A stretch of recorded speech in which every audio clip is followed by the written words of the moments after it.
What's going on, everybody? Welcome into the Blazers Uprise postgame show presented by Sleeper. Today, the Portland Trail Blazers had their first blowout loss of the season as they lose to the Houston Rockets 140 to 116 in what was the Blazers' first opponent that wasn't on the second night of a back-to-back in quite a while. And this was a healthy Houston Rockets team that the Blazers saw tonight. And they looked great.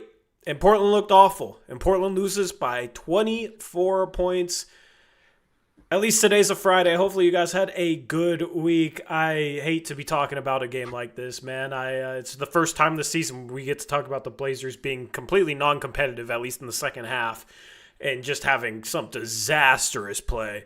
I don't miss these. I don't miss talking about blowout losses. They had been pretty competitive so far this season. But it kind of feels like this team is trending in the wrong direction, and we've been talking about it in previous postgame shows, and we'll get into some more of that today. This is probably going to be a little bit of a shorter show because, I don't know, I'm in a really bad mood after this one. It's not even I'm not even angry, Eric. I'm just very, very, very disappointed in what we saw tonight. Yeah, disappointment's the word for me, too. It's not necessarily that they lost to the Rockets. It's the stretches of times, and this has happened for stretches this season, but it hasn't hurt them that much. It was much worse in the last couple seasons, but the amount of times Houston had a 3-on-2 or a 4-on-2 break the other way, and the Blazer players were just not getting back on defense, and it was really pissing me off in this game. Yeah, the Rockets did to the Blazers what the Blazers say they want to do to other teams, and what the Blazers did do to other teams at the start of the season, but what the Blazers are doing less to teams right now. We're going to get into the team stats. We're going to take a look at the turnover differential because that was not in Portland's favor today, and Houston was the team that was running. Houston was the team that was forcing turnovers. Houston was the team getting offensive rebounds. That's the three main staples of what this Portland Trailblazer team tries to do, and they epically failed in that regard today. And we're also going to talk a little bit about the identity of this team. The identity of this team, because I have some critiques about just the overall identity that this team built last year and is trying to build this year, and really, it just goes into the style of the offense they're running, and then the defense lately has been downright abysmal. They give up 115 points to the New Orleans Pelicans, who are maybe the worst team in the league right now that they're trotting out there on the floor. And 115, that's not too crazy. We see teams score more than that all the time, but when it's against the Pelicans and you're supposed to be a borderline elite defense was my hope this year, 115 isn't great, and then you, on the very next night, give up 140 to the Houston Rockets. This defense has been an absolute disappointment this year. I said it early in the season when they statistically had a top 10 defense. I think it was 7th or 8th after a few games. And I was sitting there saying, man, I'm not impressed with it if it's not forcing turnovers. The Blazers at the start of the season were just forcing a completely unsustainably high turnover rate. And look what happens in a game like this against a good, healthy team when they weren't able to force turnovers. They give up 140 points, and the defense is nowhere near where I was expecting it to be this season. And I guess we can have the conversation about the coaching, and maybe it'd look a little better if Chauncey's here, but it's mainly just other players. It's mainly players on the floor that are not defending up to their capabilities. And it's just super frustrating because we're going into this season talking about, on paper, this roster is a borderline top 5 defense. You got Tamani Kamara, you got Drew Holiday, you got Donovan Clingan, Denny Avdia in the starting lineup. There is no reason for that lineup not to be able to defend. Those are all good, if not great, defensive players. And for whatever reason, this lineup, this team cannot defend. And getting back in transition was a problem today. Some of the Blazers' bad offensive moments sparked transition runouts. But it's just the sloppiness with the ball in backcourt, just turning the ball over and giving wide open lay-ins because we couldn't take care of the ball. It's just wild. Like there was a lot of excitement. It felt like 6 games ago And it kind of feels like that excitement is just completely gone. I mean, you can look at our numbers. You know, you can look at how many people we have watching the stream right now. Instead of 700 right now, it's 100. I appreciate all 100 of you for tuning in. But yeah, there's a lot of people that it seems like were very excited about this team a week and a half ago, 2 weeks ago, when they got off to a 4-2 start, 5-3 start. Since that 4-2 start, they are 2-4, and it just looks like they are trending in the wrong direction. They're struggling to enforce their style of defense. Their offense, it doesn't look like it's getting any better, man. The system or whatever they're trying to run does not look like it's getting any better. I had a Twitter video that I tweeted out that maybe I'll play on the stream because I should be able to get away with it. I'm worried about the direction of this team right now, and it's not looking pretty. So those are my initial thoughts. It's just the defense has to be better. They were supposed to be a great defensive team, and they looked like a bottom 5 defense tonight. Adjusted defensive rating going into tonight, I'll check that, but it's definitely going to take a hit. Their half-court defense is just atrocious. Their transition defense is not good. Their defense all around when they're not forcing turnovers has not been good at all this season. And we saw that again tonight. They were the 16th ranked team in adjusted defensive rating going into, this is after tonight actually, so it updates fast. Shout out to Dunks and Threes. They are a bottom half defense. There is no reason for this team to be a bottom half defense at all. On paper, I don't care that you're missing Blake Wesley and Matisse Thybulle. You're bringing Chris Murray off the bench, and that's supposed to be the thing that he's best at, right? You're bringing Jeremy Grant off the bench, and he's supposed to be an average to above average defensive player. And then you got 4 good defenders in your starting lineup, if not great defenders in your starting lineup. Why is the defense 16th? Why is it 16th? On paper, this should be a borderline top 5 defense. This defense is massively underachieving right now. This defense is nowhere near as good as it should be. And that has to do with some players underachieving, but also, I've been talking about it all season long. Are they selling out too much for turnovers? And then you look at them tonight, and they weren't able to force any turnovers, but they weren't really selling out for turnovers. There was some times when they were trying to trap and whatnot, but this defense is just soft. These players are playing soft defensively. They were trying to be super physical and force turnovers. They sent guys to the line a lot. And today it was just like, okay, well, we're not going to do that. You know, we're not going to be physical at all. We're just not going to show up defensively. So disgusted with that end of the floor, man. There is absolutely no excuse for the defense that they're playing right now. It's so bad. It's so bad that they have all these great individual defensive players, guys that should be able to guard one-on-one. And then you got Klingon protecting the rim in the half court. And they're running a crap ton of zone. They're running a crap ton of zone, which is insane for this roster to be running so much freaking zone because they can't defend in the half court. So it sucks covering a team that's tanking. It also sucks covering a team that you know should be doing much better than they are. And they're 6-6, so at least they're 500. We'll take that, right? But my goodness, is this defense massively underachieving to the point that they're spamming freaking zone in the NBA all the time, which is just ludicrous to me with this roster. Yeah, so I do want to talk about the defense, but let me just say one thing about Tease and Blake Wesley. Those guys were playing good defense, yes. But Blake Wesley was signed as like the 15th roster spot. If Scoot's healthy, Blake Wesley probably doesn't even play at the beginning of the season, so no one would know that he's a good defender, and he had absolutely zero bearing. Not one person prior to the season would have said that Blake Wesley held any sort of impact to how good our defense would be. You would be laughed off this stream if you said that, because not one person was saying Blake Wesley's this amazing defender and we're gonna be so happy we signed him and he's gonna have this huge impact on our team.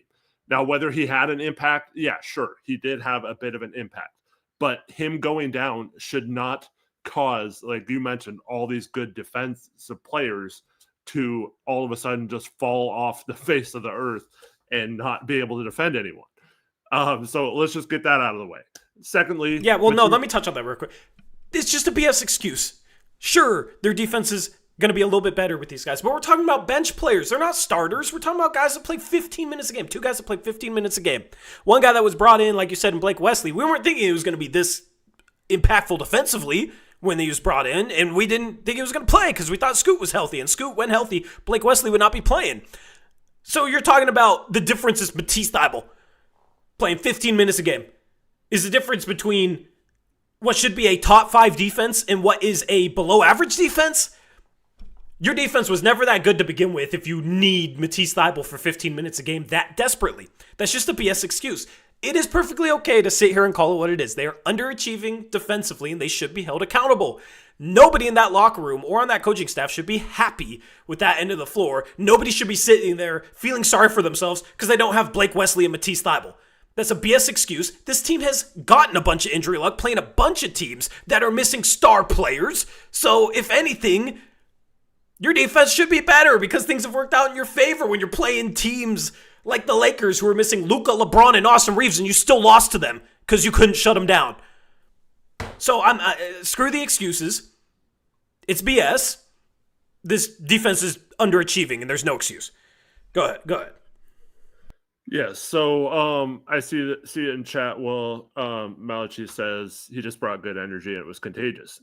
That can be true, but also we have an all-defensive player in Drew Holiday. We have an all-defensive player in Tamani Kamara. We have analytically one of the best defenders in the last few years in Denny. We have analytically one of the best rookie season defenders of all time in Klingon.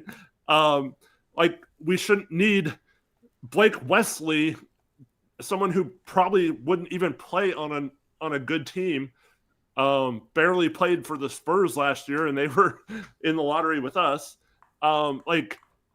We shouldn't rely on him to bring contagious energy. To not give up 140 to the Rockets. And if that's the case, that is exactly why this team will never be good, is if we have to rely on that. And then Matisse Thybulle, we know, is a good defender. He in this system that's based on creating turnovers, he is the ideal player to base that system around. But even Matisse Thybulle, there were questions how many minutes or where the minutes were going to come for him this season as well. He's borderline like maybe the 7th person in the rotation if you were like giving him the complete benefit of the doubt. Like more likely 8th or 9th in our rotation. No, he's 8th because he's behind Scoot and Grant, right? Yeah, I'm just saying like right now without Scoot. Yeah. So like 7th at best. So like those two players should not factor into any conversation as to why we're not a good defense. And this goes to me. Remember, was it last season or 2 seasons ago when we ran the zone? Like that was our base defense, like to begin the season, and it worked for like a couple weeks, and then it just fell off the face of the earth, right? Because teams figured it out, and we just had it's like a gimmick defense. And that's exactly what it feels like is happening this season. The Blazers were just trying to force turnovers and playing this gimmick defense. And teams just all of a sudden realized, hey, if we push the ball up the court and get the ball up the court, we have easy shot opportunities. We can, they're not getting back on defense, and we can get downhill and attack Klingon because no one's back there to help him. And I think this is infuriating to me because we have the personnel this season to not have to do this gimmick crap. If you want to do it occasionally to force some turnovers or to speed up the pace, that's fine. But you have to get your butt back on defense. If you're not hustling back on defense, if you're only pressuring in the front court and then giving up on plays and not hustling back, it's completely worthless, and it's almost like the worst possible defense you can play if you're not flying around the court and hustling every possession. You have to never give up on plays. You have to constantly be flying up and down the court in this style. and the scheme on both ends. We're trying to run on offense, we're trying to run on defense, and do all this stuff.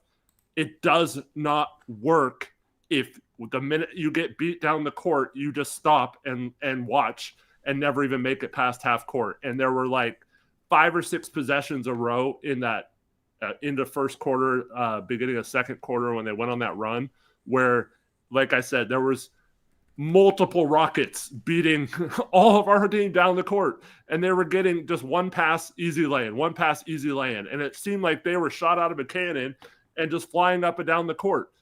How the heck are you going to say, oh, our style, our scheme is this run, pressure, get up in everyone's face, make them uncomfortable, if you're just giving up layup after layup after layup on the defensive end? And the worst part about it is we have the defenders to play a normal, steady defense that I think would be really tough to score against, or should be, at least on paper. And we just are giving teams way too many easy baskets because we don't have like a basic defense that we could rely on. Yeah, it's a problem, man. Let's have a conversation about identity, because this has been a big talking point the past couple of seasons as to what the Portland Trail Blazers' identity is and how they can build an identity on both sides of the floor, right? And it felt like they started to, make progress towards that. They built a defensive identity last year. But how much of their defensive identity is just like, we're going to try hard? Because basically it's like, we're just going to pressure and try really hard to force turnovers and try and fly around, and we got length and athleticism, and we're just going to play really, really hard to make them uncomfortable. We're going to play so hard it makes them uncomfortable. When they're not forcing turnovers in the half court, like, they're running zone, they primarily run drop, and they're soft. Offensively, what is their identity of their offense? Their offense is a mess. Their half-court offense is a mess. Their identity was, we're going to play fast, right? We're going to play super, super fast, and we're going to get out and run and gun. But that is solely dependent upon their ability to force turnovers. They are not a good running team off of rebounds, off of block shots, off of inbounds after a made bucket. They are not, for whatever reason, a good running team in that regard. You look at them today. How many turnovers did they force? 6. How many fast break points did they get? 9. 9 fast break points. Because they can only run off of forcing turnovers and having a clear-cut 2-on-1. When they try and run, it's horribly executed. You have guys turning over the ball left and right. They can't throw a pass. They can't lead guys. Like, Tamani's a mess when he passes in transition to somebody cutting. He has multiple turnovers. Like, they can't run unless they're forcing turnovers. Literally, the entire identity of their team is like, let's pray we force turnovers. And if they don't, they struggle in all facets. Unless they get hot from 3, which you could... Listen, getting hot from 3 is a Band-Aid for any issue on offense. If you can just shoot a bunch of threes and a lot of them go in. And sometimes you'll have nights like that. And things will look great. And people will cheer it, right? Well, we got up to like a 7 or 8 point lead in the first quarter because we hit some threes. Tamani hit a couple threes. Yep. And Tamani attacked Şengün, because they had Şengün on him. He hit a couple threes, and Şengün came out, and he drove him to the rim. That was really nice to see from Tamani. But, dude, the offense in the half court when they're not running is trash. It's a bunch of guys standing around waiting for somebody to drive, and then they move based on the drive. But how many times do we just see somebody holding the ball for 5+ seconds with nobody moving? I tweeted out. Listen, I'll show a clip. The clip that I tweeted out. Okay, I will mute it because I did commentary with it. But this clip that I tweeted out, in my opinion, shows everything wrong with the offense. Okay, let me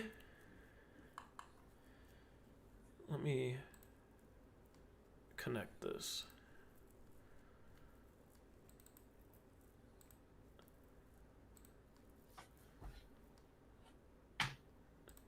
Okay.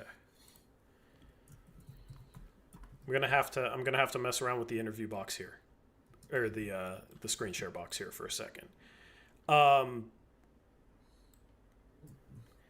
So this play, man, is... Oh my goodness, my computer's going to move everything that I don't want to. This play is a perfect example, in my opinion, of two separate things that are issues. Okay, one, you can see at the top of the screen. Okay. Eric, what do you see at the top of the screen? Clean standing there. Yup. So that's problem number one. We talked about this last stream. Dude, he should be banned from standing at the 3-point line. And yeah. I know it's not necessarily his fault, but like that should be number one. Yeah. All right, here we go. This is good enough. Okay, so this play, just watch the movement. Let me put up the just to make sure I don't get any sort of copyright issue here. There we go. I'll put up the header. All right. Watch the movement here. Let me zoom it in a little bit more. I was not prepared to do this, obviously, chat. Watch the movement here.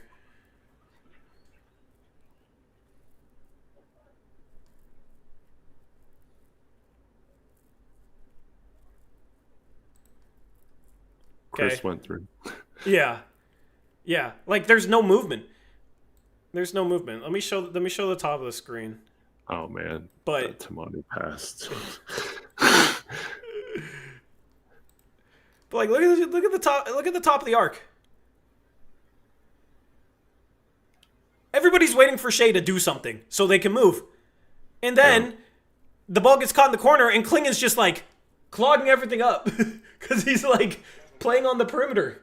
But like also the Rockets don't respect 3 of the shooters out there on the court now. So Yep. I mean, you can look at the Chris Murray's in the bottom corner. I know you can't see it, but look at Şengün. Şengün's like basically in the paint, just waiting on a Shea drive, and Chris Murray is in the corner. Look at all 5 defenders. Chris Murray is basically wide open from 3, 1 pass away, and he's not a shooter. Well, he's 2 passes away because somebody has the ball. So now he goes under the rim. So he's not spacing the floor. You got 2 guys on the weak side. You got Tamani up near the top of the arc, and literally nobody moves. Literally nobody moves until Shea drives, and then Tamani kind of spaces. But you got Klingen here. You got Drew underneath the rim instead of Klingen. Okay. So then the ball gets kicked out. And they're supposed to be a drive and kick offense, right? So it's like, kick out to Tamani, and Tamani's like, okay, I need a drive. Oh, wait, there's literally 2 of my offensive players here in my way.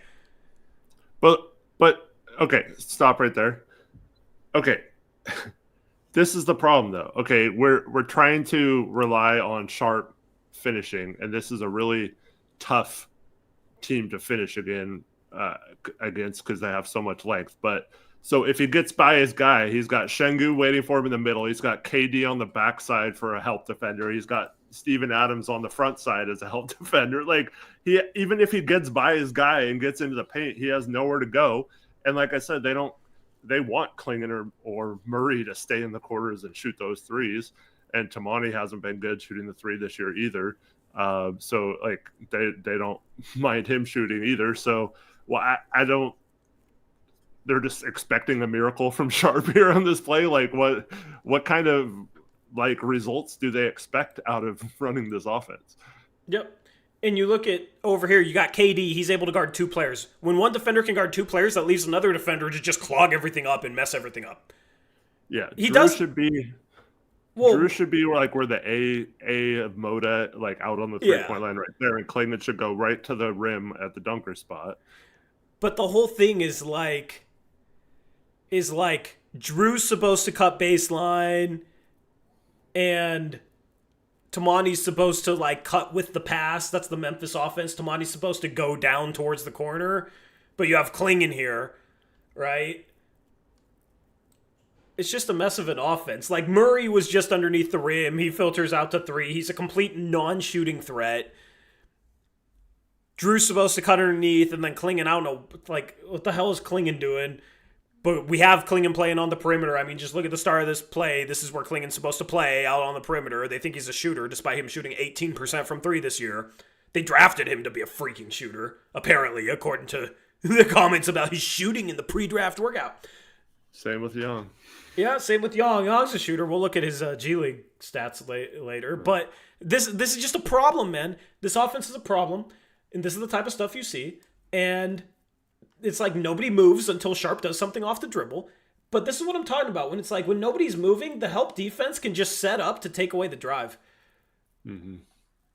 Like, look at the defense waiting for Sharp. They're all in perfect position. Nobody's having to worry about literally anything else. And they can literally... See, like right there.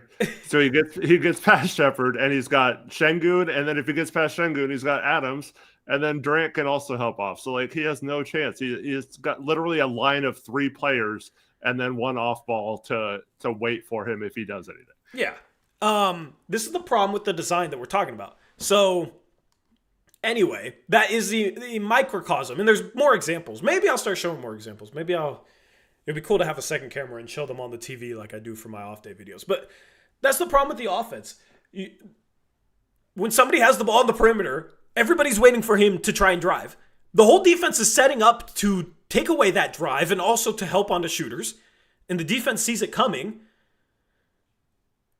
And then the Blazers don't have shooters, so you're running a drive and kick offense. Like, in that play, man, if Klingon could screen Durant and free Drew for 3, great. You know, like, that's the only option with those two in the corner. But it's just, you have literally no off-ball screens. They don't screen off the freaking ball. And it's insane to me. This offense is a legitimate problem. The system is a legitimate problem. The roster does not fit the offensive system. And this is what Chauncey designed. Chauncey and his assistant coaching staff, man. You can't just run an offense that's like, we're going to wait for somebody to drive before anybody else does anything else, because the defense can set up to take away the drive and then rotate out. You need to be occupying the weak side of the floor. You need to be engaging the defenders on the weak side of the floor. And the Blazers just do not do that. They just don't do that, because everybody's waiting. Everybody's waiting for the guy with the ball to do something. And it's a freaking problem. There is that area to the right, or I guess it's Şengün's left, when Holiday turns his back to Tamani. If he cuts or just dives right down the middle or not down the middle, down the right side of the paint, Sharp should be able to throw that pass to him. And then that would engage probably Durant from the bottom. If Klingon's a dunker spot, that's an easy lob. If Durant doesn't get there in time, Tamani should have a lay-in. But Blazers just are too 3-point happy, so they don't think about those kind of cuts very often. Yeah, I don't know what it'll take for us to get a coach who will run some off-ball action, man. I don't know what it's going to take. It's insane to me.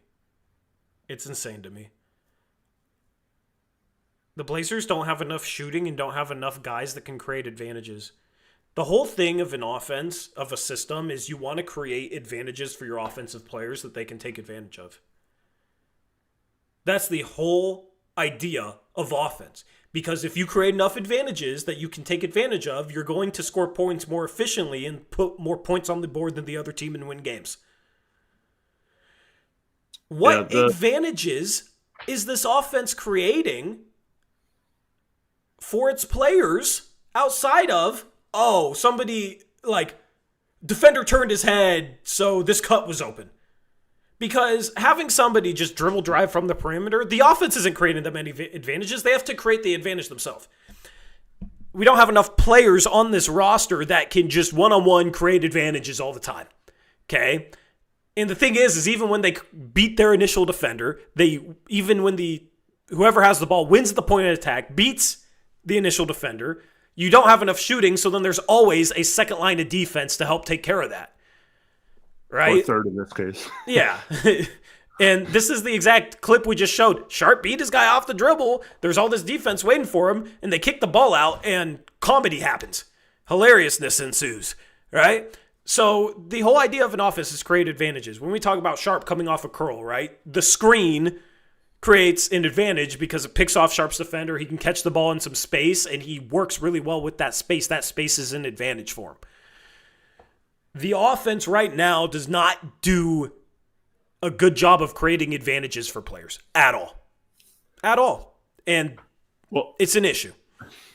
The problem is it depends on Sharp and Denny primarily, maybe Drew a little bit too, and Grant, I guess, to basically create advantages by just taking their guy off the dribble. And let's just say Sharp kicks to Chris Murray in that play in the corner. Yeah. If Chris Murray misses that three, yeah, it's a win for the defense. But here's what you'll hear, Tori. Oh, we just missed shots. We got a good look, right? Got a wide open 3-point shot from the corner. Yeah. But that's not good offense, right? That's exactly like when the defense is literally trying to get you to pass to the corner. Like, that's not a good shot. So I don't want to hear that, oh, we just missed our shots tonight, like, because it literally is either Sharp or Denny has to score on 3 players, like in that clip, or we have to have guys who are 20% 3-point shooters make threes. And I know Chris made one tonight, but that's just like a ridiculous setup for how you want your offense to work. Yeah. I mean, Blake Wesley when he was healthy, Donovan Clingan, Chris Murray, there's so many threes being taken by guys that can't shoot 30% from 3. 30% is still very bad. It's still very bad. Yeah. But for those guys, Clingan, Chris Murray, Blake Wesley, 30% would be pretty damn good. But they're still shooting a freak ton of threes. And it's insane. This is a poorly coached team right now. And sure, we give Thiago some leeway. I haven't really criticized him so far this year. But he's part of the coaching staff that Chauncey had with him coming into this season. And the plan should have never been Donovan Clingan's going to sit behind the arc and shoot a bunch of threes. That should have never been the plan. The plan should have been, okay, he'll shoot a couple and maybe he can shoot a well enough percentage that we can start having him shoot a couple threes per game. But it never should have been like, all right, it doesn't matter that he's shooting 18%. He's still going to shoot 3 threes a game or 2 threes a game or whatever he's shooting. How many threes did he shoot today? Clingan. It was at least 2, if not 3. Donovan Clingan was 0 for 3 from 3 today. Yeah. 0 for 3 from 3 today. I think it was 0 for 3 from 3 last game. Right now, you are throwing away multiple possessions a game because of who you have shooting. You got City Sissoko playing minutes. Go ahead. I really hate to say this with you on the stream. I'm so sorry. I know it was better this year for your Mariners, but this really reminds me of like how for years, like the Mariners had no one who could hit like a good average, like everyone hit 220, and like that was a good average if you're on the Mariners. Yeah. And so like you trade for someone and they'd hit like 230 or whatever, and you'd be like, that sucks, but it's good for us because we're like when you're talking about the 30%, like that just reminds me of like if we could just have these guys shoot 30% from the 3-point line, we'd probably be. Like that's very valid. That's very valid. It does remind me of that. That's a great comparison. And like, but that's like the problem is 30%, like you said, isn't good. But none of these guys can shoot 30% even, and you can't keep running this offense and just say we're missing shots when you do not have the shooting. So either get the shooters to run this offense or stop making the excuse that we're missing threes and alter it a little bit to where you're getting guys going downhill and taking advantage of defenses playing the way Houston was playing tonight. Yeah. I hate this. Like, I hate this. It's frustrating stuff. Garvin says Clingan should only shoot when he's wide open. Not saying he should shoot, but that's the plan. Okay, but see, my problem is, like, why is he just standing at the 3-point line? Why is that our offense for him to be like a pick and pop big when he's not a pick and pop shooter. Like we're Get acting it. like he's LaMarcus Aldridge or something, like he doesn't need to go inside at all. I actually thought he was decent around the basket today, getting offensive rebounds.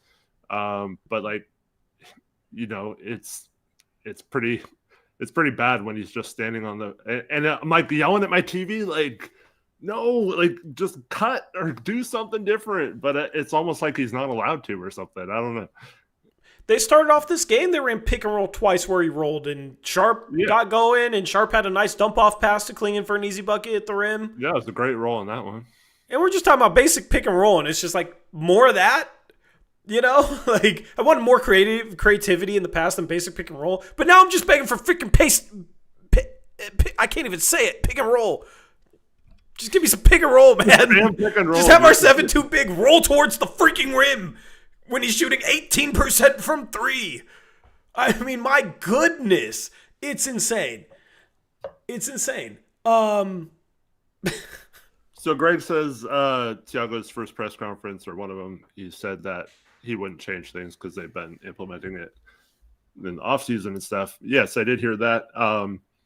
But so this is my question is what are they trying to do? Like it doesn't seem like a functional offense. So like I don't know what, like if it was showing signs of being like really good, I would say it's different. But like really the only times it's looked good is when Sharp or Denny, particularly Denny, has gotten hot, or Grant earlier in the season was hot off the bench. And so that's the only points it's looked good is when someone just starts scoring individually. And sure, that's a big part of scoring in the NBA, but I'd like to question what advantages this offense is creating and how it's different from years past, and how it's like supposed to generate better offense than what we've seen. Yeah, let's take a look at the team stats. I mean, the Blazers didn't even shoot badly today. They got to the line 7 more times. But also, look at the field goal differential. Look at the offensive rebounding. Look at the turnovers.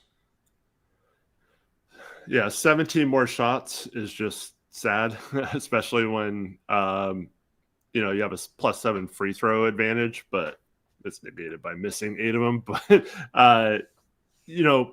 they talked about this. It was either before the game or right at the beginning of the game about how this the system is based on getting more shots, generating more shots, whether that's from turnovers or offensive rebounds than your opponent. And I think back to I forget which game it was, but one of their losses recently, they got out, let the other team shoot more than they did too. And this time, 17 more shots, especially when your defense is giving up 50% from the field yet again. You're not gonna win many games that way. Yep. Remember when we were first in the league in steals? I don't know where we're at now. We were doing so well that maybe we're still near the top, but it's not good. 20-6 turnover differential, man. Like they've stopped forcing turnovers too. So what is the defense? This team has no foundation. It has no foundation. It has talent. It has talent on the roster. Denny Avdia is playing like an all-star. Shane Sharp, if he's turning a corner right now, is somebody that you can rely on a lot of nights to play like a borderline all-star. Okay? You have all this great defensive talent. The one thing you're missing, I think, off the roster right now is shooting and top-end, more top-end firepower. But it's not a bad roster. It's not a bad roster. No. Dude, there was some spurts in the first quarter where it looked like we were like, wow, this team is really good. Like, and that's how I felt in a lot of our games this year, like at times. And then we just start playing so sloppy. When they're not making a bunch of threes and they're not forcing turnovers, everything falls apart. They have no foundation to fall back on. It's just literally that simple. Because the offensive system is not something they can rely on to generate anything for them. It's essentially somebody with the ball has to drive, and basically person with the ball in your hands, you have to go make a play. Just go figure it out. Like you got to drive, and then you'll have a cutter. You'll have guys that shift.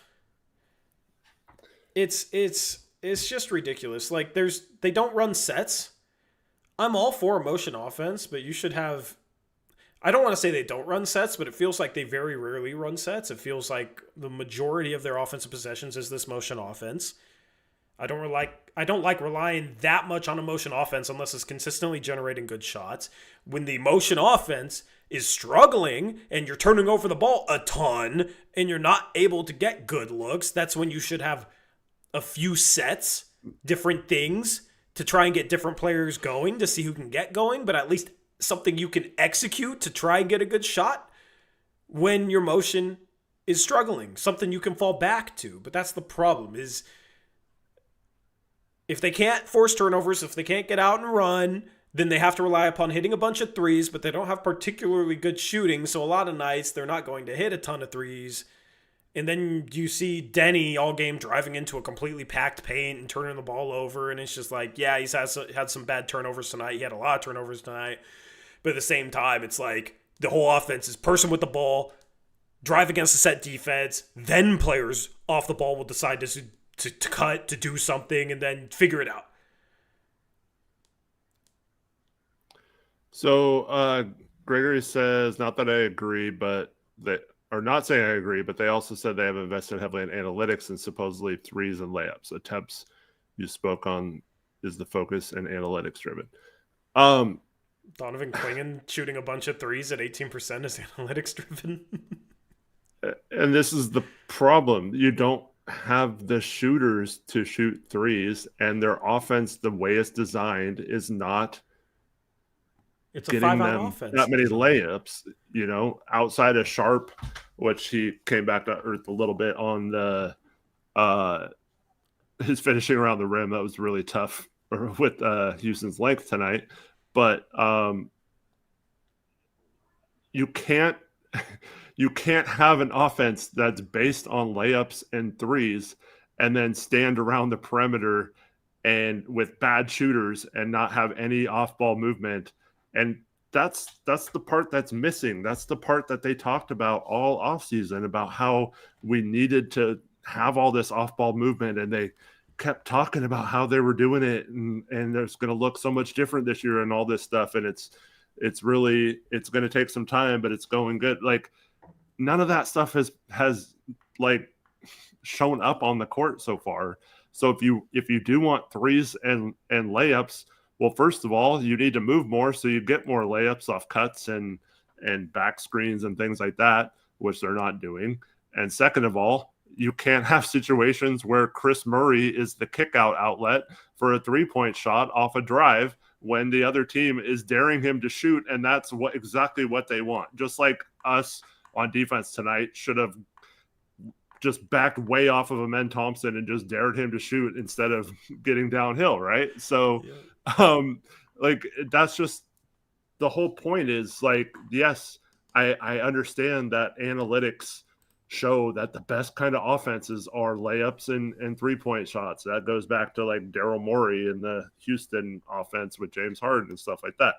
But they don't have the personnel to consistently score in that kind of offense. So either they need to alter it a little bit to get guys more layups or getting moved more around the hoop, or they need to bring in someone who can shoot the ball to help space the floor so these penetrators can actually get to the hoop easier.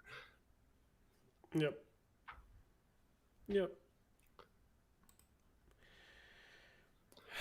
Let's talk about the rotations. I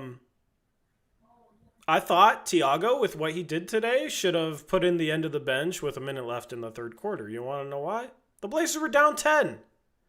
If you didn't watch the game, you might be confused about what I'm saying. But essentially, Denny Avdija finally got going. He was super quiet in the first half. He finally gets going. He has back-to-back. He had an and one, or I think two and ones, made a three. He finally got rolling near the end of the third, and the Blazers cut a 23-point deficit down to 10 with a minute left in the third quarter. One singular minute left until the quarter break, Denny Avdija gets subbed out when he starts to get it going, and the Blazers finally have momentum. And he gets taken out. The Blazers go into the quarter break down 14. All the momentum gone. All the momentum gone. Denny finally got rolling. We've seen Denny go on spurts where he puts the team on his back a little bit this season and gets the team rolling. He's finally having a good stretch in this game and he gets subbed out. Thiago's lineup decisions are insane to me. How often a player starts to get going and then gets subbed out. Earlier in this game, Tamani had a hot stretch. Right in the middle of that, or, right after he has 8 points to start the game, I'm thinking, leave him in, because they're trying to hide Şengün on him, and he's punishing them. And he has a rhythm to start this game. Leave him in. I don't know how many minutes were left in the first quarter, but they subbed Chris Murray in for him. And Chris Murray comes in, and it's just like, okay, well, there's a guy that can't space the floor, and probably won't make Şengün pay for guarding him, and it changes the complexion of the game. Literally changes the complexion of the game. And I'm not saying Tamani would have had 15 first quarter points or anything. My point is just he needs to go with the flow of the game instead of being so robotic. All his substitution decisions feel completely freaking robotic, and it's so frustrating to me. And it'd be frustrating as a player, I think, every time I build a rhythm to get taken out of the freaking game.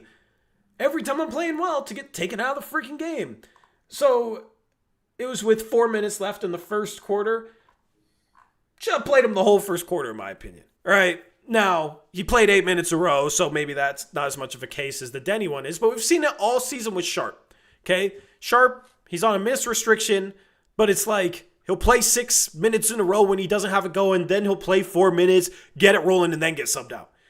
There's just too many instances where it feels like a player that's starting to get going gets subbed out, and they sub too much. It's too many 4 or 5 minute stints. Like, you see multiple starters, maybe every starter, I don't know, where it's not like they play 8-9 minutes, get subbed out for 6 minutes, get subbed back in for the final 8 to 9 minutes. It's a lot of like, they'll play 5 minutes of the start half, get subbed out for 3 minutes, play another 5 minutes, get subbed out for 3 minutes, then play another 5 minutes. And it's very choppy. And you keep getting all these different lineup combinations on the floor, no matter if they fit or not. So there's literally, seems like there's zero thought going into lineup combinations and what's cohesive. That's how you get lineups with Sidi Sissoko, Chris Murray, Donovan Clingan, and Tamani Kamara on the floor. None of those guys are creators. And your offense is reliant upon creation, mind you, reliant upon somebody with the ball creating. So then it's like, oh, Drew Holiday's the fifth guy in with him, and he's going to have to create everything.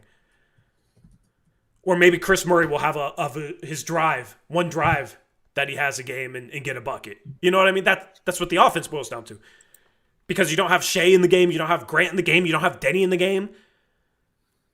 Balance out the strengths and weaknesses so you have enough of everything in each lineup, but there seems to be little thought going into that. And then you have all these quick-ass spurts where if somebody starts playing well, they still get subbed out because nobody can play more than 5 minutes in a row, apparently. And maybe that's because they try and pressure so hard and play so hard defensively, they feel like nobody can play more than 5 minutes without getting gassed. It's just insane to me. Yeah, and people are pointing out in chat, this is also a problem in Memphis right now. All the players are complaining about it. The fans are starting to get frustrated.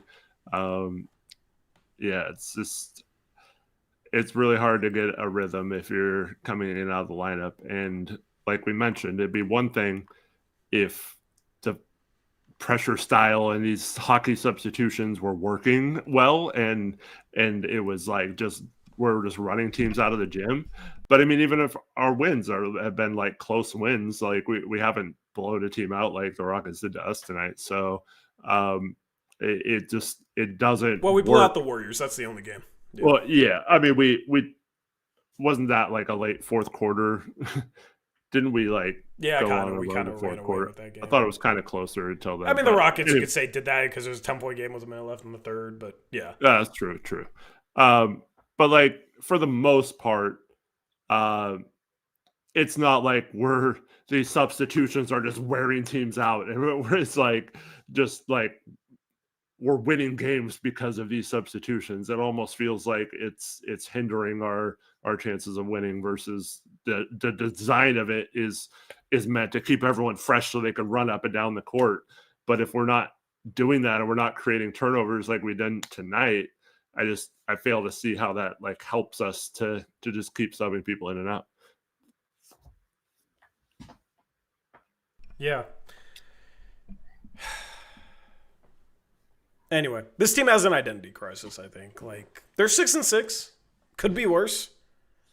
Could be worse. They're going to get easier opponents at some point. But I'm not confident moving forward. I think you got to beat Dallas. Dallas is one of the worst teams in the West so far this year. Okay? Dallas is coming up next. You got to find a way to beat Dallas. That would be an awful loss, man, if they could not beat Dallas on Sunday. And then you come home for 2 games against the Suns and the Bulls, which, if the Blazers are a solid team, they should be favored in those games. Phoenix has been playing well, but they've had one of the easiest schedules in the league, maybe the easiest schedule in the league with some of the opponents that they've been getting. And then you got the Bulls, who started hot, but are falling off a cliff right now and are playing bad basketball. It would be nice to win all 3 games. I am not confident in them being able to win all 3 games. I think Portland has the best roster out of those 4 teams, and 2 of those games are at home. I think it's reasonable to have hope that they could win all 3 games. But I think the problems that you saw tonight against Houston, the problems that you saw against New Orleans, who Portland almost let come back from a massive deficit to win that game, and they've been terrible this year. The problems that you saw at times against Orlando and Miami, the problems that you saw against the Lakers when they were missing their 3 best players and the Blazers still lost and gave up 123 at home to a team that didn't have LeBron, Luka, or Austin Reeves. There's a lot of defensive issues there. If you just go over the points that the Blazers have given up in the last 6 games, 115, 119, 136, 115, 117, 140. The defensive problems, I don't expect to... Like, they should be very fixable because they have really good defensive talent on their roster, but I don't think it's fixable in 1 or 2 games. Like, I think this is something that they have to figure out, and I think it's going to take time for them to figure out and dial in their defense because their defense is just not good enough. It's just not good enough. Yep. But how do you're trying to base your whole identity this season on one thing, so we're just going to switch that up 12 games into the season too? Like, I don't see them being not stubborn enough to change it right now. I feel like they're just going to keep playing for a while. And I don't see it changing anytime soon, unfortunately. I just have a problem with you're a professional team, and like your novel idea is to try hard. Yep. We're going to pressure so hard that we're going to make them uncomfortable. We're going to force turnovers, and then we're going to run super hard. And then not get back on defense. Yeah, well, I don't think that's a part of the plan. But, you know, that all that's just like we're going to play hard type stuff. It's not, all right, we're going to fall back to this defense. All right, we're playing Şengün tonight. Here's how we're going to offend them. We're playing, you know, this player tonight. We're going to come up with some creative ways to stop them. We're going to mix up schemes on offense. You know, we have motion, and we have certain sets we're going to go to try and get certain players going. It's basically just try hard on defense, press hard, force some turnovers, run hard the other way. And then if you don't get a fast break, the whole offense is just going to be 4 guys waiting on 1 guy to drive, and then they'll do something. It's just really bad. It's just really bad. So I hate that. It's like supposedly some, I don't know. You hear the questions for Thiago in the post-game press conference about competing. You guys really want to compete, right? And then there was a graphic posted today that was like a quote from Tiago. We want to compete for 48 minutes. Like, congratulations. You guys want to try for the entire game. You do? Awesome. That's so cool. Cool. You don't want to try for only half the game. You guys want to try the whole game. Great. But come on. Like, it's so ridiculous to me. It literally drives me crazy. That's like just some amazing thing that the Blazers figured out is that they can try for the entire game. And then they came out tonight and they didn't try for the entire game and they lost by 24. Mute that, Bozo. I had this. Your Portland tryharders. Oh, I was muted. Yeah. My goodness, man. Let me find I was like, wow, no reaction. No, yeah, I like that. There was a. Let me find the quote in our chat from Trevin. But Trevin had a great question that, you know, if I was credentialed, I would make sure to fit in and ask the Portland Trailblazers. Chat, do you agree? Do you disagree? How do you feel about everything we're saying right now? Because we're kind of rant done. I don't know. Am I done? I don't know. I'm frustrated, man. I'm frustrated. And you should be frustrated too. This defense should be much better. This team should have more of a foundation. This team should not give up 140 points. This defense the past 6 games has been a bottom 10 defense, so that's inexcusable. It's inexcusable. So, yeah. I'm also, so once again, if you're super positive, optimistic, you think it's only one game, the Rockets are an excellent team, that's totally your right to think that way.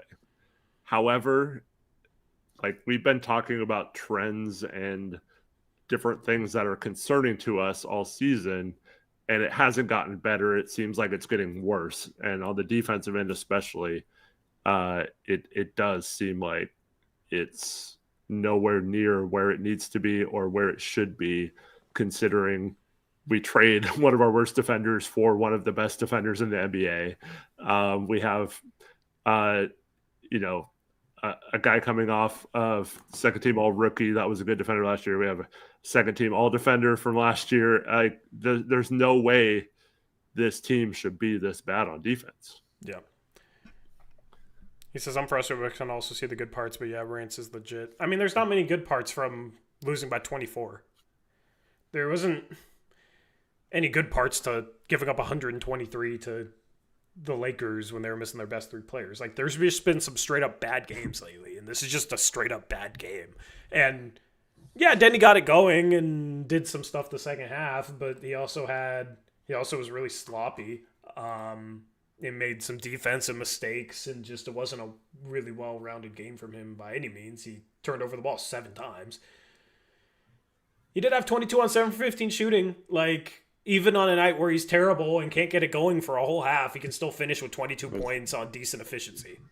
He was like 0 for 6 at one point. Yeah. So, I mean, that's what stars do, is like they can have a terrible game and not show up for a whole half, and you feel like they're not really doing much. And then at the end of the game, they still have 22 on 7 for 15. They're still efficient. So that was maybe the worst Denny game of the year. And he had 22, 10 boards, 4 assists on 7 for 15 for the field. Like, if that's the baseline for him, then he's a star, right? So that's a positive. Shaden Sharp, 7 for 16, 1 for 5 from 3, man. 4 for 8 from the free throw line. Is that a positive? His driving looks really good right now, but he's starting to look kind of like last year where it's like finishing well around the rim, looks good when he's going downhill. He was 1 for 5 from 3 today. Like, there's just been too many games like that where he's 1 for 5 from 3.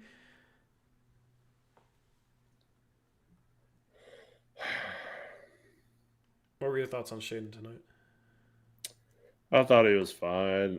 I thought there's still those times where he settles a little bit too much for the 3-point shot until those get completely out of his game. I think it's always going to be an issue. But Man, I did appreciate how hard he was trying to get to the rim, despite the way the defense was playing to stop it. Yeah.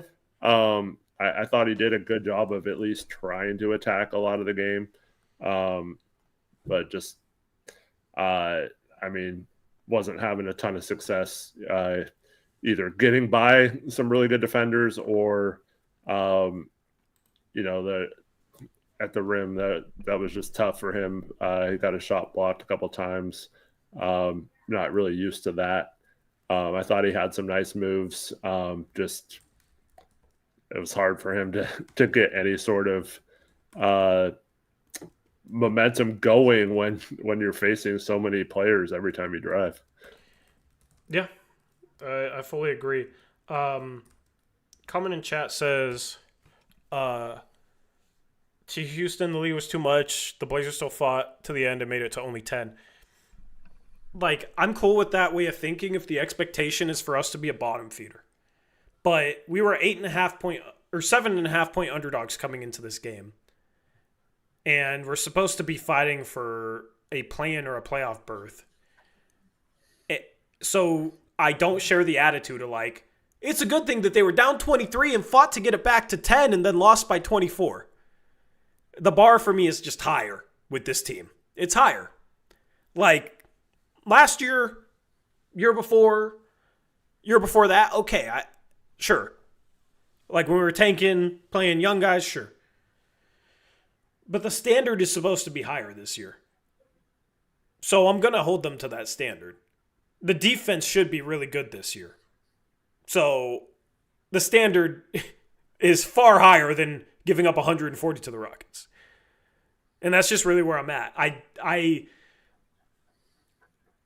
I don't like making excuses that bench players that would play 15 minutes a game, one of which wouldn't be in the rotation if this team is fully healthy, is the reason why the Blazers gave up 140 tonight when they still have all these great defenders on the floor.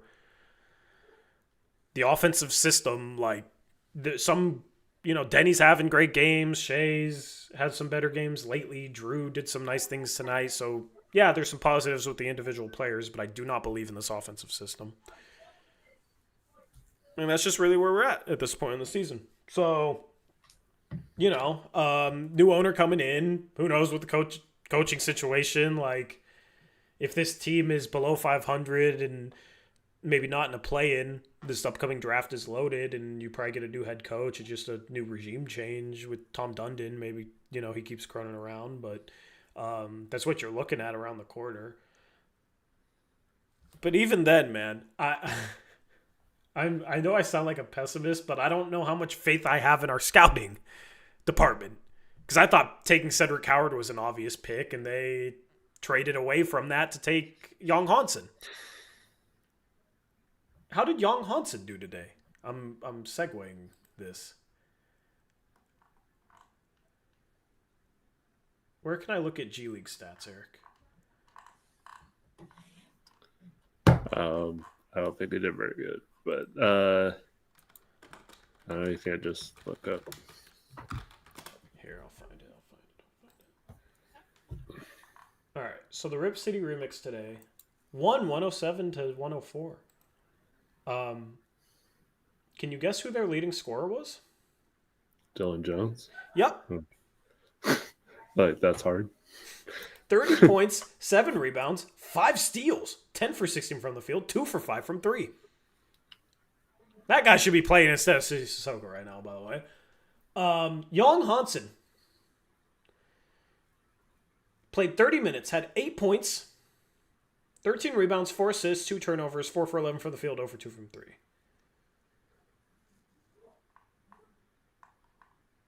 I guess that's not bad considering he hasn't played in like a month. I guess. Yeah.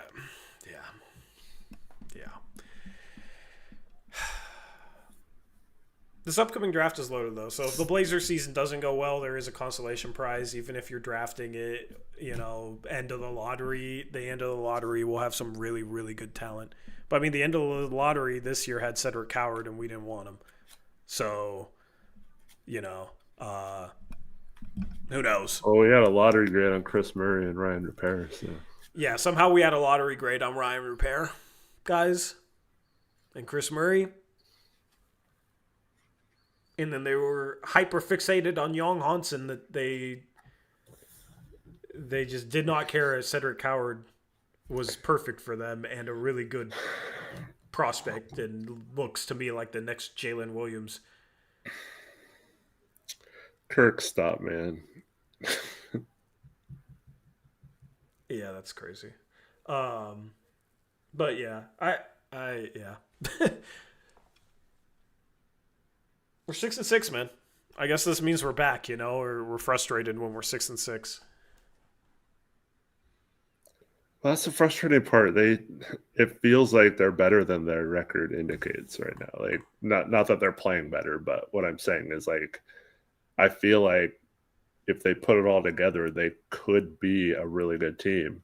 And that's why I've been so down these last couple of years. Is just like I haven't really seen the hope, and now I see the hope, and they're fledgling, and it's really frustrating, man. Yeah. Yep. Yeah, won 2 out of 4 games. One against the worst team in the West, and one against who's the other one against? Oh, OKC, which was a good win, but they were missing 4 of their top 6 players. But it's their only loss of the season, so that's a great win. Dude. So there's one great game. We were also down 21 and then got super hot from 3. So okay, we lose that game if we don't get super hot. We almost lost without Chet and J-Dub. Yeah, but okay, that's a great win. The other 5 games, man, they didn't play well against the Pelicans. They had a tie game with the ball with 5 seconds left against the Magic and turned it over and then gave up a buzzer beater.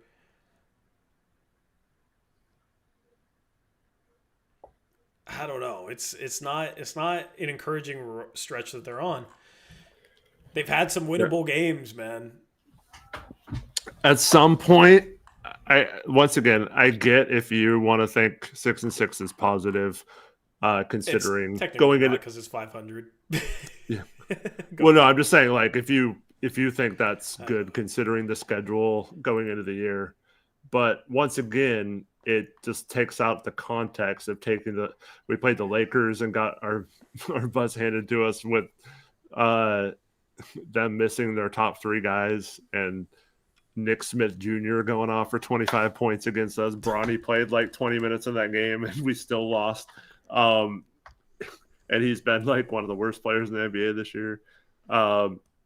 So yes, like Greg says, oh, 9th is the play-in. That's what we expected them to be in the play-in range, right? Yes, true. Like, think that way all you want. That's totally fine. For me, I don't like making excuses for a team that is not playing as good as they should be playing and should be in a position to be like, you guys remember when we thought we were a play-in team? Now we're like the 5th seed and looking like we could maybe contend for home court advantage this year, because I believe this team has had the opportunity to be in that position so far this year. I feel like outside of points in this game, they should have been in or won almost every game they've played this season. And so I'm disappointed that they're in that range considering the context of their schedule lining up to where they probably should have gotten some of these wins. The Magic hadn't been as good as we thought they were going into this season, and we had a chance to win that game. The Heat were without Bam, and Tyler Hero's been out all season. So, but they're without their best player into that game. We've had that injury luck once again this season, and so in my opinion, yes, you can look back, and I saw that all day on Twitter today, and it's once again, it's fine if you're this type of person and want to be like, oh yeah, who's the one team that beat the Thunder? That's us, we're so awesome. Yeah, okay, we beat them at home, like you mentioned. We were down 21 getting our butts kicked in that game too, and came back and won. And they didn't have a lot of their top guys. So it's just, to me, like, we should be if we're talking about this team that beat OKC, that's their one loss this year, we shouldn't be 6-6 then with the types of teams we played right now either. So you can't say, oh, we put belt to S on OKC and gave them their one loss, but also be like, okay, we're 6-6. That's pretty good considering our schedule. Like you can't have it both ways, in my opinion. I feel like this is a disappointing 6-6 so far. Yeah, I think it says. I don't want to say it's a disappointing 6-6. I think the first 6 games of the season, the Blazers forced an insane turnover rate. They really established how they wanted to play defense. Like, it worked really, really well, and they won games because of it. I think the last 6 games, teams started figuring it out, which I expected. It was always going to be unsustainable to turn over teams the rate the Blazers were doing. A lot of them was like the Blazers were forcing them into silly turnovers. It was going to be unsustainable. Teams are going to start scouting it. Mm-hmm. And that's what happened. And now they're not forcing turnovers. And now they're completely lost. And even during that 6-game winning streak, I did say at times, like, it does feel like everything's kind of based on their ability to force turnovers and what happens when they don't force turnovers. And people thought, oh, you're being negative, even bring that up in such a great win, you know? Like, that was kind of the attitude that some people had. Well, what about now, man? Like, those same people, a lot of them are the ones that won't tune in for a post-game show in a loss like this. So, all right, I'm still here. This is what I was talking about. But, you know, they're enjoying their Friday night, which they should, you know? Enjoy your Friday night. But it's just funny. It's just funny to me. Listen, the next 3 games are vital. The Blazers should win 2 of their next 3 games, at least. Like, that should be the standard. Okay, I don't care about if it's a tough loss, if other teams shot well, if Blazers struggle to make threes, whatever. You're playing at the Mavs, who are 3-9, I think. They lose tonight. 3-9. They're in double overtime, down 6 with 30 seconds left right now. So they're going to be 3-10, barring a miraculous comeback. 3-10. Okay. Anthony Davis is hurt. He's not playing. Kyrie Irving hurt. He's not playing. Their starting lineup consists of Brandon Williams, who used to be a Blazers two-way guy that you guys probably barely remember. Okay, Brandon Williams. He'll go for 25 against us. Oh, yeah, he'll pull a Nick Smith Jr. against us. That'll be fun. Their best player right now is probably Najee Marshall, who I love Najee Marshall, but you got Najee Marshall, Cooper Flagg, Brandon Williams, Max Christie, Daniel Gafford. Off the bench, Klay Thompson has been horrible. D'Angelo Russell had 28 tonight, so he's a throw off the bench. But, like, Derek Lively only played 4 minutes, so I don't know if he got hurt and going to miss the next game. Caleb Martin's washed. Musa Sisse, however you say his name, played 9 minutes off the bench today. And, yeah, they just lost. So they're 3-10, okay? That's a must-win. And then you come home, you play the Suns and the Bulls. You should be able to get one of those two.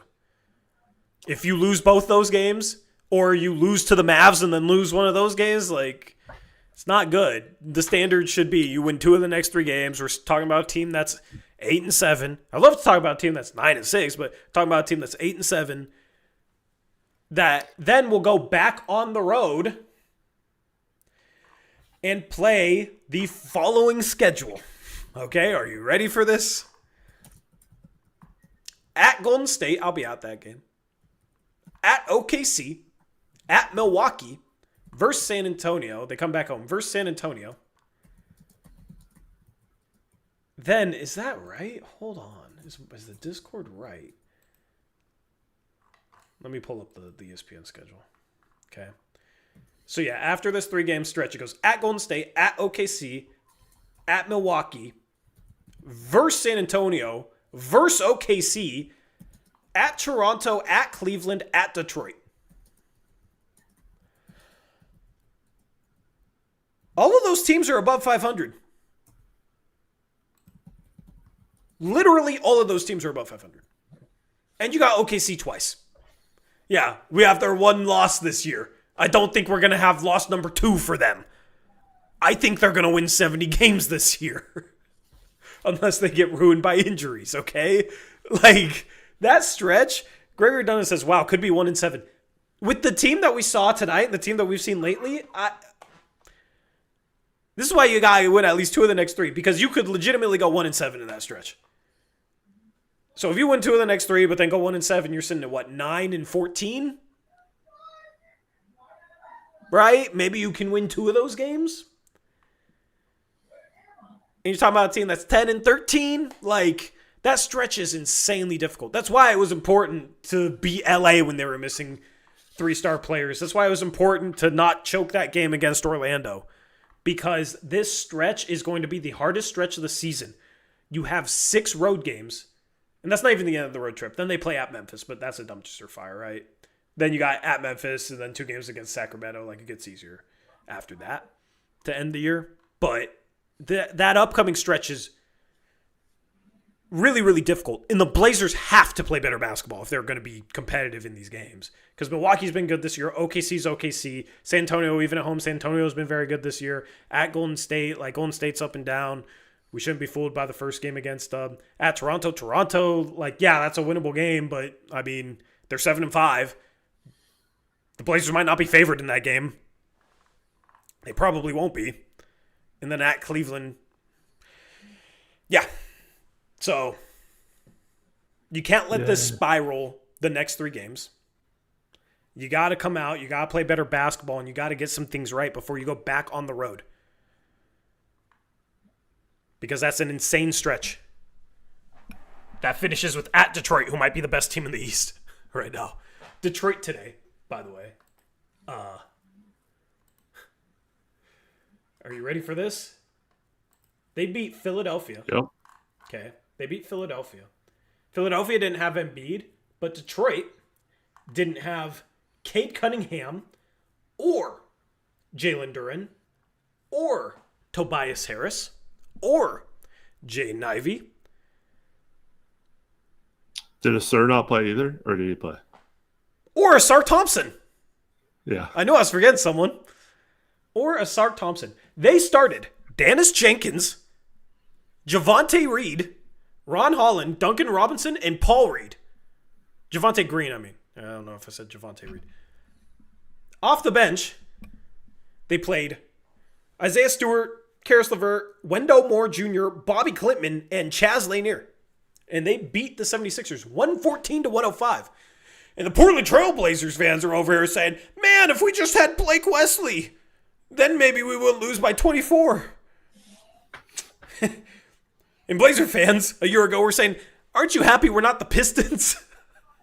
So, the Pistons are 11-2. Like, that 8-game stretch ends with them. They are insane right now. They had 21 points, 9 boards, 3 assists from Javonte Green. If Javonte Green was a Blazer, he wouldn't be doing that. I'll just, for whatever, like, not happening. Dennis Jenkins, Eric, 5 for 8 from 3, 19 points, 8 assists.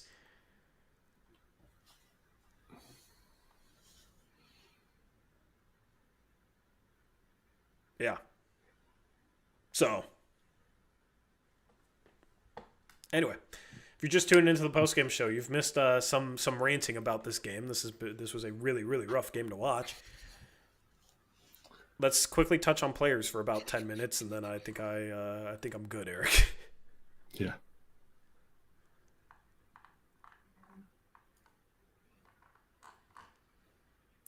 Denny was bad in the first half. Good for a stretch in the third quarter. Ended up having a solid overall game, except for the 7 turnovers. Dude, I just have to say one thing. Yeah. He got away with this today again. He's done it pretty much every game. He needs to stop stepping on the line when he's throwing the inbound pass off a made basket. It's going to start getting called. Teams are going to start complaining about it.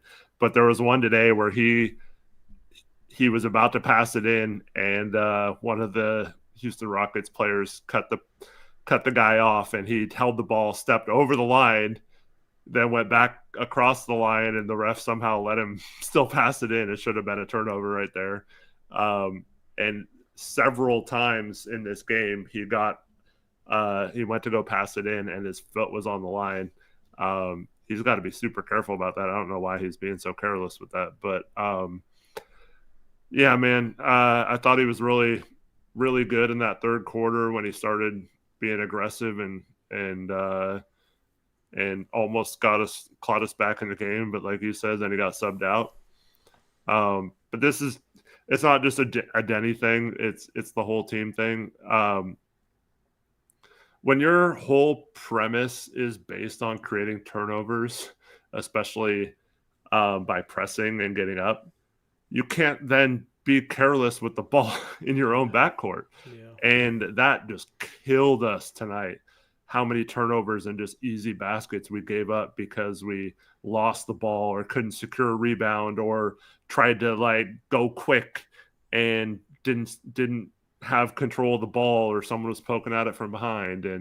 And so the whole team needs to do a much better job of taking care of the ball and limiting those really bad turnovers, because I thought that was brutal tonight. But yeah, Denny wasn't good in the first quarter.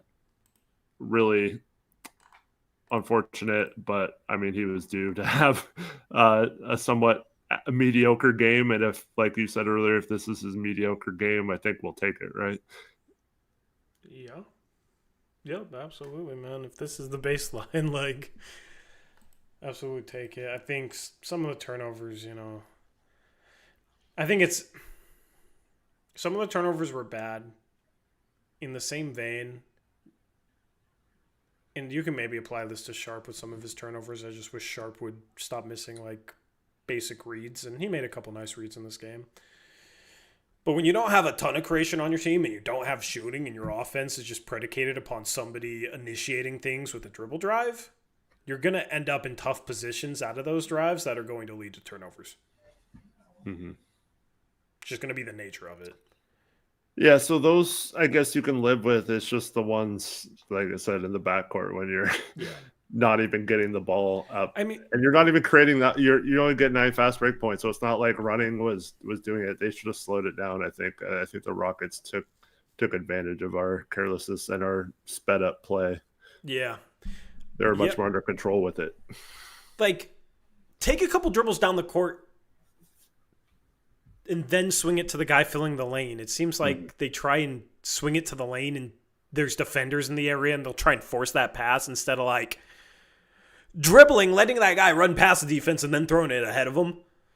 And even if they get that pass through, it's like in an awkward spot because there are defenders around, so the guy can't run with the dribble because then defenders are poking at it. You know what I mean? They got to get better at that sort of stuff. I think there's a lot of sloppiness in the backcourt. I will say, Houston did a really good job hounding rebounds. When the Blazers did get rebounds, like there was a couple times where it's just like, all right, man, those guys are just absolutely hounding the ball.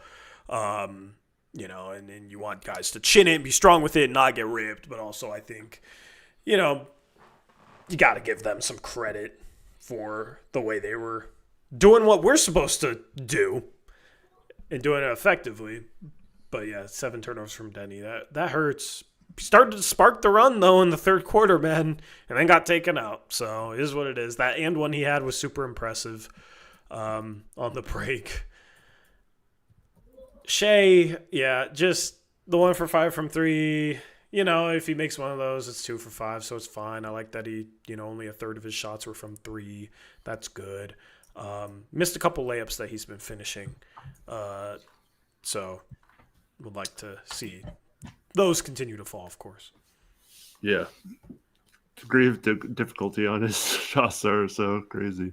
I really like that little floater he had and one driving to his right. Yeah. He hit on the baseline. Like, that's a tough shot. I like that he started this game hot. It's just he then kind of disappeared, which was a bummer. He does well when he he uses vertical to hang and create contact, and then just like I think he predetermines that he's going to hang, and then so he takes the contact and then waits till he gets he's in the air so long he can kind of recalibrate and then lay it in. And he's I thought he did a pretty good job of trying to finish tonight, even though he missed some that he had been hitting the last couple of years. But I did like that he attacked a lot, like I said earlier. But yeah, just unfortunately, their defense was designed to limit our drives to the basket, and we just played right into their hands. And I think that did a huge disservice to Denny and Shea tonight. Yep, absolutely. Something I do want to say about the defense: the Blazers are giving up like the sixth most, or maybe it's seventh most shots at the rim in terms of frequency. They're running teams off the 3-point line pretty well. Teams are shooting the third best clip on mid-range shots against the Blazers. So the Blazers rank 28th in defensive mid-range efficiency. Blazers rank 11th in defensive three-point efficiency, 14th in defensive rim percentage. But you look at the distribution, teams are getting to the line or getting to the rim at a very, very high rate. And when you have all these guys that are supposed to be lockdown defensive players that can contain dribble penetration, and then you have an elite rim protector, that should absolutely not be the case. Donovan Clingan is somebody that deters shots at the rim, right? You got Drew, Tamani, Denny. Like, these guys shouldn't be getting beat off the dribble. I think that is some statistical evidence of them overextending, trying to play super aggressive, and getting beat because of it, and guys just being able to get downhill to the rim. And you talked about it earlier in this stream, Eric, about how that was happening a ton. There's your statistical evidence of that. Yeah, 100%. It's causing all kinds of problems. And once again, I really struggle with the fact that in theory, our perfect offense is fast-paced running, threes and layups, and all that kind of stuff. Yet our defense is designed to, like, if you don't get a turnover, it's like letting players just walk to the rim and put pressure on our back line of defense. And so I don't understand why, like, it's okay for your defense to give up those same shots that you're trying so hard to get on offense. Like, that almost seems like stupid. Like, I don't know how else to describe it. It just feels like, every few years there's always like a revelation in the league. You know what I mean? There's 3-point shooting with the Warriors, and it almost just feels like with the Blazers, it's like, we're going to change the league. We're going to be revolutionary with this style of defense and how much we pressure. And I think lately you've seen why teams don't pressure this much. Why this would be revolutionary if they could make it consistently effective, but they're not. Yeah. MGJJ 0926 had a $10 donation. Thank you so much. I think we'll stay around 500 until Christmas. I like this team. We're okay. I hope so, man. I think we're going to be. I hope you're right. I think we're going to be at least 3 games below 500, 11 games from now. After that really tough 8-game stretch, you got three games here, but 3 winnable games here. But then the 8 games after that are insane. It's the hardest stretch of the season, and 6 of them are road games. So I think, over the next 11 games, I think 4 and 7 is my prediction, which would make them 10 and 13. That's my prediction. I think they can maybe bounce back after that, because then they have the Grizzlies and the Kings twice, right? So maybe they are 500 come Christmas time, but I think the next 3 games backdoor their way to 500. I think the next 3 games you're gonna really see how much this might be a problem. Or you're going to see this team shoot well and make threes and actually get back to forcing turnovers and winning games that way. The next 3 games I think are going to be very interesting and indicative of, if they continue to struggle and they lose it to Dallas and lose to Chicago at home or something like that, then it's time to really, really worry about the direction of this team. If they're able to kind of what's the word? Like, I can't find the word, but if they're able to kind of get back to the style of play that they had at the start of the season and get back to forcing turnovers, and it's not biting them in the ass that much, then it's like, okay, well, at least their identity, at least it's being, productive. It's not resulting in games like tonight. I don't know. It would be nice to see, because I don't think they're going to switch up their style of play. It would be nice to see the style of play bounce back in the next 3 games, and if it doesn't, then I think it's time to really worry, especially with the schedule after that. So, yeah, I think 3 games from now, we should be talking about a team that's hopefully above 500, but if not, then it's just because this stuff continues to be a problem. And then I think it's time to start looking at switching things up schematically. Well, I think it's already kind of time to start looking at that, but yeah. Yeah, I mean, I still think the pressure defense and the press and stuff like that can work in spurts. I think it's a good thing to run occasionally, or to like against certain teams. I think like it's good. I mean, Houston doesn't really have a true point guard. You would think that we should be able to force a lot of turnovers against them, but nope. Would think. But I mean, there's a play where it's like Alperen Şengün's bringing up the ball up the court, and he's not in a rush, and then Drew runs from behind to try and double him along the sideline, and he sees it, and he's a big man, so he just passes out of the double team, and then they immediately attack because they have a numbers advantage. And it's just like, okay, well, that's not good. You just gave up an advantage to them for no reason. It wasn't even close to forcing a turnover.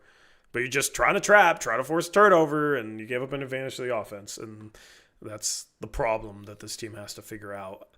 If they want to pressure this much, they have to figure out how to stop bleeding so many points on the back end of it. Tamani, was nice to see him hit threes to start this game. I like how he attacked Klingon to start this game. 4 turnovers, no assists, not good. Yeah, Şengün, not Klingon. You're right. I like that, he made them pay for trying to hide Şengün on him. 6 for 12 from the field with his 16 points, but the no assists, the 4 turnovers. He's not an impressive passer. Like, he gets 3 assists a game because he can drive and then read the help side defense and see cutters or see kick out passes. But like when he's forced to make a tough pass, he almost always fails to execute it. Like if there's a pass to somebody running in a tight window that he has to lead them perfectly, it's a turnover. He just doesn't pass at that level. He's not that accurate of a passer.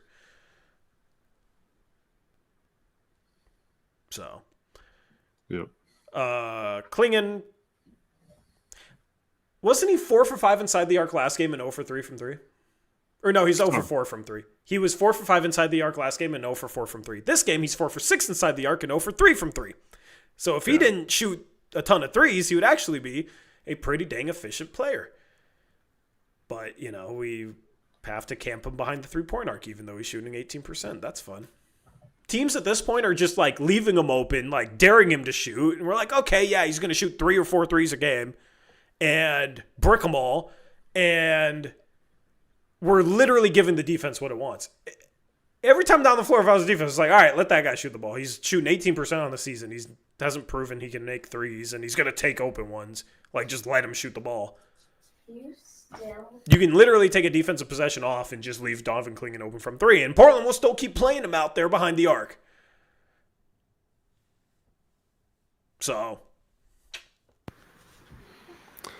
Yep. Getting frustrated with the way they're using him. But he's also got to play better too, so.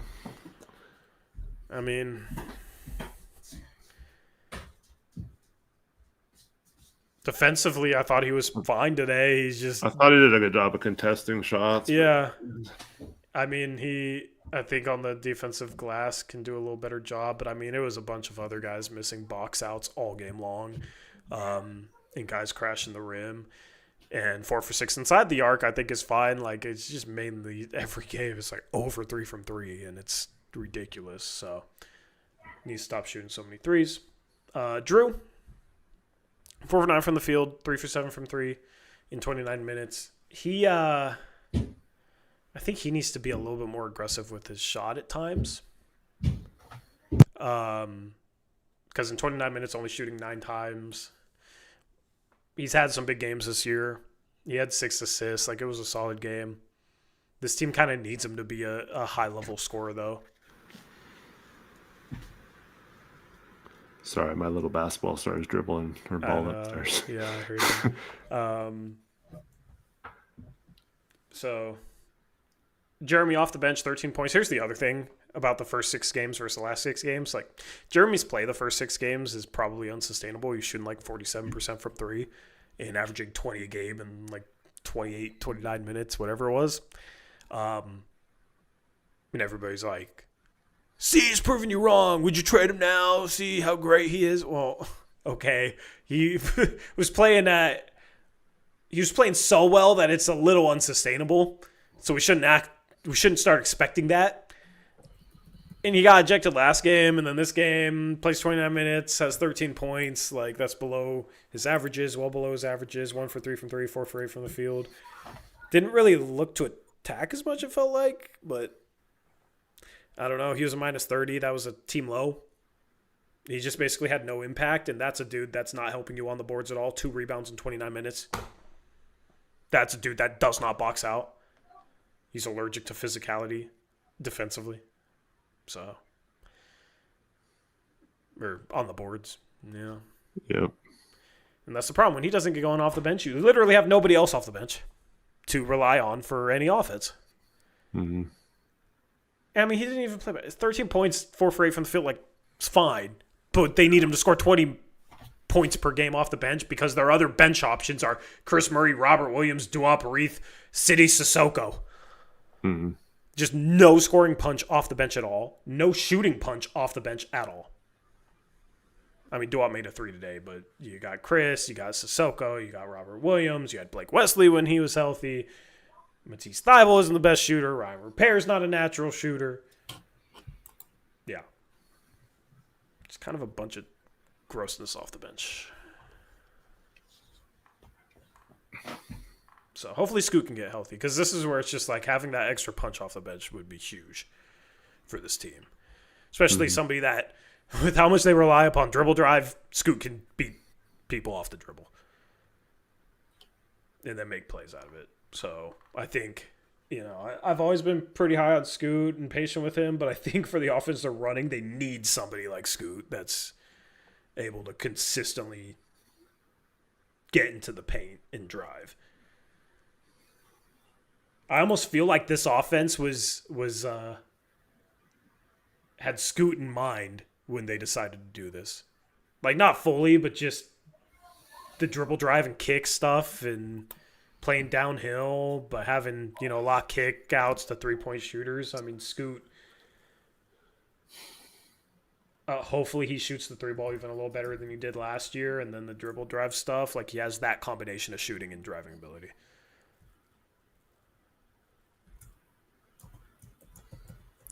Yeah, just don't have the shooters. It'd be nice to have that. If we had the shooting for him to do that, that would be great. Caleb Love made a 3. He had 5 points in 5 minutes. Good for him. I still don't really like Sissoko minutes, but in 10 minutes he was a plus 12. I mean, part of that was because at the end, they barely shot at the end. Anyway, that's our recap. We'll have a stream on Sunday after the Blazers take on the Mavs. We'll get to see the Blazers play Cooper Flag. That'll be cool. Anything else, Eric? Thanks, everyone, for watching. Appreciate you. Hope you all have a good weekend. Hope to see you on Sunday evening for that show. Yeah, hopefully we're in a better mood because this was brutal, man. This was brutal. This was brutal. Neil raising, I mean, I think that's a legit concern, but I think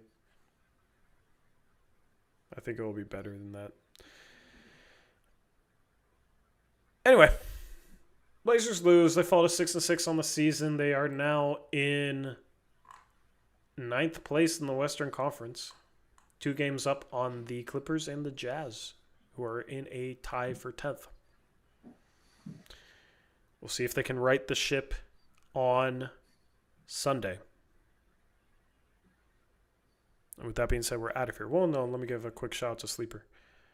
Quick shout out to Sleeper. Use code Uprise. If you want to cheer me up, because I'm not in a good mood after this loss, use code Uprise on Sleeper. Use code Uprise on Sleeper. It helps out the channel. Makes us look good to our partners here. But also, it's always fun. You know, it's always better if you lose a game like this to at least hit on a parlay or something. And you can get a free $20 entry with the code Uprise. Free $20 entry. No deposit. Like, literally no reason not to take advantage of that promo. Right now, bet on overs on the Stars that play the Blazers, right? Yeah, exactly. Saddest Nation says, same Tori, your ad was great in the vid today. I accidentally made a 6-7 reference. That was not on purpose. But Muvsy helped me edit, and he was laughing about it. He sent me the clip. So if you don't know what I'm talking about, you have to go watch the video. And you have to go use Sleeper. And you have to use the promo code Uprise. Shout out to them for sponsoring the channel. Anyway, rough loss. But they're not below 500. I guess that's a win. If they lose next game, though, we'll boot up the Tankathon. That's where we're at. Anyway, we're out of here. We'll catch you guys on Sunday. Until then, as always, peace out. Go Blazers!